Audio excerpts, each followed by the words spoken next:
৭৮ বছর আগে সমস্ত ভারতবাসী একটা স্বপ্ন সত্যি হয়েছিল। ভারত শৃঙ্খল ভেঙে পেয়েছিল স্বাধীনতা, কিন্তু সেই স্বাধীনতার পথটা ছিল কণ্টকাকীর্ণ, রক্ত, অশ্রু আর আত্মত্যাগের এক দীর্ঘ ইতিহাস।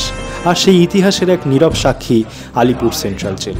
কলকাতার বুকে দাঁড়িয়ে থাকা এই কারাগারটি শুধু একটি জেলখানা নয়, একটি সংগ্রামের স্তবগাথা, যেখানে বন্দী ছিলেন বিপ্লবীরা, অরবিন্দ ঘোষ, নেতাজি সুভাষচন্দ্র বসু, উল্লাসকর দত্ত, বারিন ঘোষ, প্রফুল্ল চাকি, আরও অগণিত নাম, যাদের রক্তে লেখা ভারতের মুক্তির গল্প। এই কারাগারের দেওয়ালে এখনও ভেসে আসে সেই নিঃশ্বাস, যেখানে রাতের নিস্তব্ধতায় শুধু শোনা যেত বন্দে মাতারাম ধ্বনি আর লুকিয়ে পড়া প্রতিবাদের ভাষা। আজ যখন আমরা ৭৮তম স্বাধীনতা দিবস উদযাপন করছি, আসুন আমরা কৃতজ্ঞতার সঙ্গে স্মরণ করি সেই সাহসীদের, যারা আলিপুর সেন্ট্রাল জেলে নিজেদের জীবনকে করেছিল উৎসর্গ দেশমাতৃকার স্বাধীনতার জন্য।